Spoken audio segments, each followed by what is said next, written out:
I want to react to this video about the cartoons. This thing I think has been happening from a long time ago. Just like now, it's here, it's visible, it's in plain sight. Uh, these industries are pushing some kind of agenda. They want to teach our kids how to be.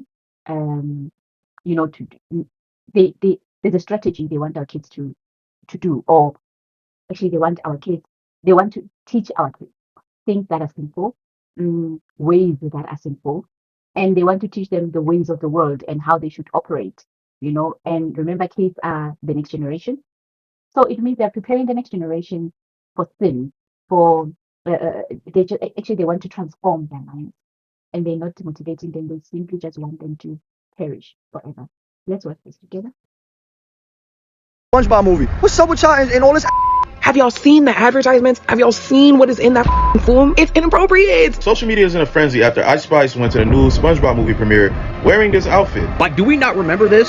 They have put adult jokes inside of children's movies for years. There's literally nothing wrong with this movie. Just because they put content in kids shows in the past doesn't mean it should continue or that it's right. SpongeBob used to be a silly and harmless show. Yes, it's had its questionable moments, but there was always some type of innocence to it. Now, the new movie has parents and social media collectively concerned and wondering, what in the world is happening to children media today? Dirty jokes and kid cartoons and movies are nothing new. If you grew up on 90s cartoons, you probably get it. But something about children entertainment looks a little different now, and the more you watch modern kid entertainment, the more you realize the innocence is being ripped right out of them. In today's video, we're going to talk about the history of cartoons and how subtle, dirty jokes that used to go over our heads have turned into whatever this is. That cartoons are for children, but they're also profoundly not. Yeah, I've heard about that cartoons actually were not meant for kids. And when you come to think of it, kids I don't think they do understand what the cartoon is about. They just laugh. But cartoons always carry some kind of a message. And only the adults will understand that kind of message, because kids just watch running around and jokes and but they don't really actually understand what is happening. So yeah, I believe it. The cartoons were not meant and are not meant for kids. So we really need to monitor. We need to watch what our kids watch, check what our kids watch, and be careful about this.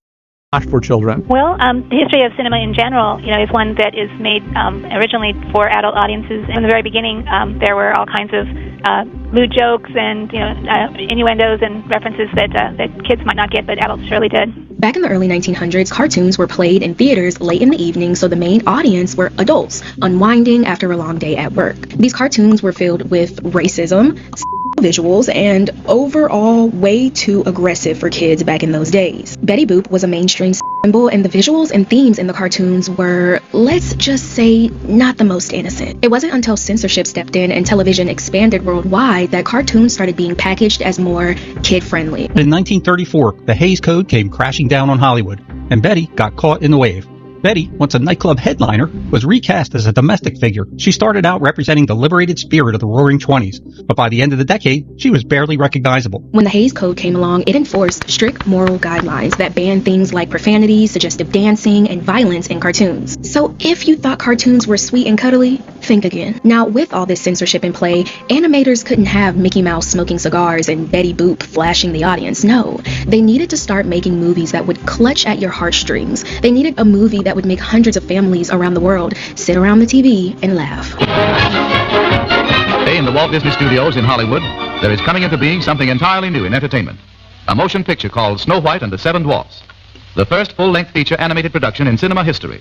Walt Disney's Snow White and the Seven Dwarfs proved that high-quality, family-friendly movies could not only be a massive financial success, but they could also entertain children without parents' help. This is the era of babysitter cartoons, where cartoons would basically raise children on Saturday mornings. Fred Flintstone, Bugs Bunny, and other shows like The Jetsons, The Alvin Show, Beanie and Cecil, Tom and Jerry, Mighty Mouse, and Woody Woodpecker, all of these cartoons would see their success repeated when their episodes were rebroadcast on Saturday mornings, helping solidify that time slot as the time to target advertising dollars to the teens and under market specifically. All became longtime staples of Saturday morning. So now, cartoons were basically kid-only, with many of them following the same formula of clean jokes with simple stories and most definitely family-approved messaging. Was that my parents hated it. Yeah. They saw the characters, they're just like, this is dumb and they're ugly and this isn't funny. And I was like, I don't know why I'm watching this, because every time they do something in the show that's gross, I don't want to watch it, but they do it so often that I'm like... And then Stimpy was, I watched it when I was 6, 7, 8, 9 years old, and I loved it, I laughed at it, but I have memories, like vague memories of little Justin, like that show freaking me out. Yeah. It's really weird. Over time, producers started realizing that parents were never too far when children were watching their shows. The parent was either folding laundry or reading a newspaper on the couch, making dinner for the family. Believe it or not,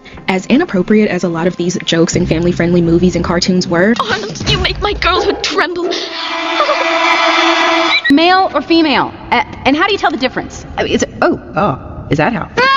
Hey, stop peeking! They were mainly aimed at the parent who was co-watching. When you couple this postmodern take on familiar tropes with such a wide range of comedic styles, you ensure that your show can be enjoyed by anyone. Kids can be drawn to the more overt side gags and wacky antics, while adults will be able to appreciate the show's incredible wordplay and more nuanced written humor. It's an incredibly difficult line to walk, and Animaniacs seems to be able to do it in a way that almost seems effortless. Not to mention, a lot of the jokes were so subtle and quick-witted that a lot of them just went right over our heads. That's why there's so many clips of people rewatching their favorite childhood show and realizing, this is insane. Cartoons that ruined my life. Number 1, Ren and Stimpy. There's an episode where Ren decides he wants to live alone because of how annoying Stimpy is, and ends up befriending a corpse that he later uses as a weapon to keep hallucinations of himself as different emotions. Imagine pitching this concept as a child's cartoon. The dirty and weird animations were dirty, don't get me wrong, but a lot of them weren't lay it all out there dirty, if you get what I'm saying. Now, when Shrek came out in 2001, a lot of things started changing. Mirror, mirror, show her to me. Show me the princess.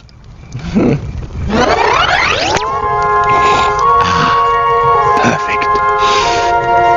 The Shrek franchise proved that you could be a little bit more raunchy and still get love from not only children, but now parents. So now their audience was expanding. You see what's happening? Imagine how much more money they were earning now that 4 tickets were being purchased at the box office compared to a kid watching cartoons alone on a Saturday morning. It became normal to have a dirty joke or 10 in a movie. Now, the first movie that did go just a little bit too far for some parents' taste was the live-action Cat in the Hat. It pushed the boundaries even further, becoming one of the most controversial kid movies at that time. It's hard to put all the blame for its failure on one person. One of the biggest criticisms for the film was its inconsistent tone with too many adult jokes. It's really just hard to determine who the film was for. Parents were upset and uncomfortable, kids were confused, and critics were repulsed. And it was at that point that dirty jokes in children movies were here to stay, even if they made some parents uncomfortable. Today, though, something looks different with children's media, and it's becoming very hard to ignore. The emotionally intelligent and easy to watch programs were switched to more watered down and overstimulating movies that would bring families further apart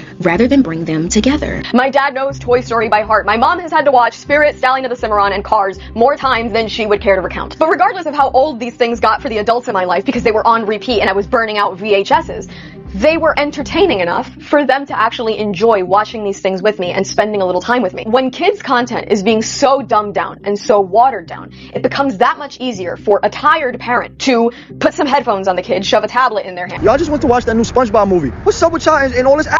Why is there so much gluteus maximus on the screen?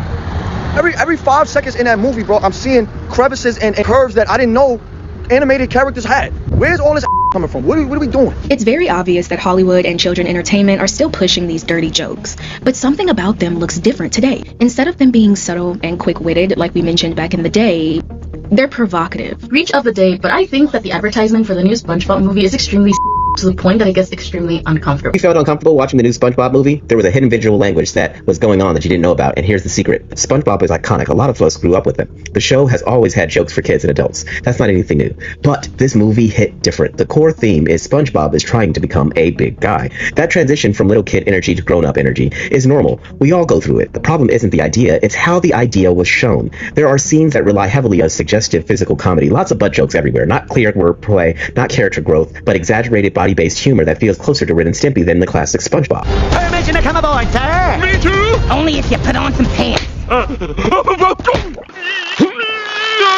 I just want to say that I watched the new SpongeBob trailer, and what is up with these people trying to make our kids obsessed with butts? Why's Patrick got a butt like that? Huh? And the eye patch? That star don't got no Doubloons! Don't drop them. Hey, SpongeBob, how do I look? Wow, looks like those Iron Bun workout videos are really paying off.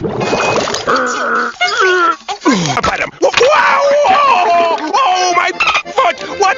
But wasn't the majority of the joke, if you get what I'm saying. So for the new SpongeBob movie that just dropped this year, I think people are so disturbed because there's not much that's funny about it, in my opinion. They just expect children to laugh at private parts. So I've seen a lot of people online talking about the new SpongeBob movie and how it's like too overly sexualized, right? And there's just too many suggestive poses like this one we've seen when Patrick has the eye patch around his crotch area, right? Like, do we not remember this? Like, I feel like y'all are just complaining to complain at this point because for years and years on end, they have put adult jokes inside of children's movies for years. Like, come on, bruh. There's literally nothing wrong with this movie. Like, nothing at all. They've been doing this with children's movies for years. Have you guys seen the marketing and clips of the new SpongeBob movie? Like, it's actually genius, and it's making me really want to see the movie. But I don't think those people understand that the new humor in this SpongeBob movie, they aren't just subtle, dirty jokes. They're literally just moves in cartoon form. And don't even get me started on Ice Spice's involvement and song Big Guy in the movie, with lyrics that read, "Off the wake up, I'm feeling my best. I bend over, I do my little stretch."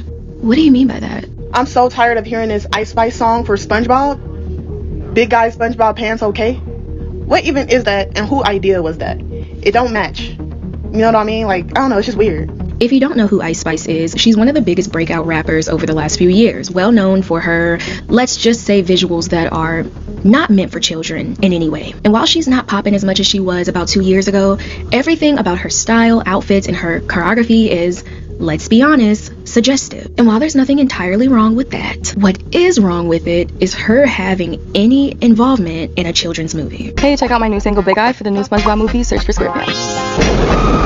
Please tell me if I'm too woke. I don't know why I feel weird about Ice Spice being like collabing with SpongeBob, because I feel like it's like SpongeBob is for children, and it's fine for whoever she is, whatever. But like, if I'm a child, I'm like, oh my god, I like this song. Let's look up more of Ice Spice's music. If I go on TikTok and search Ice Spice, I literally just immediately see her shaking her. And personally, if I was a parent, I don't want my 7-year-old looking at this girl shaking her. And then her wearing this outfit to the movie premiere. I literally have no comment. Most of y'all already probably know what's going on in my brain. I have no say. People are mad at Ice Spice for wearing lingerie to the SpongeBob movie premiere, which was a premiere filled with children. But you know what? This wasn't her fault. Ice Spice shows off her bikini bottom and see-through lace dress at SpongeBob movie premiere. Is this appropriate for a kid's movie?